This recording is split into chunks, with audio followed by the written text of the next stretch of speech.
Gamtaan Emireetota Arabaa magaalaa Dubaayitti bara kana geejjibni taaksii qilleensarraa akka eegalamu beekse.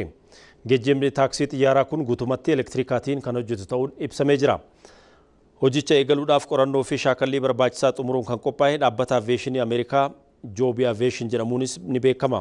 Kanaanis addunyaa irratti Dubaay magaalaa ifatti geejjiba taaksii qilleensarraa elektirika qofaatiin hojjetu yeroo jalqabaa keessatti eegalamee taa'as jedhamee jira.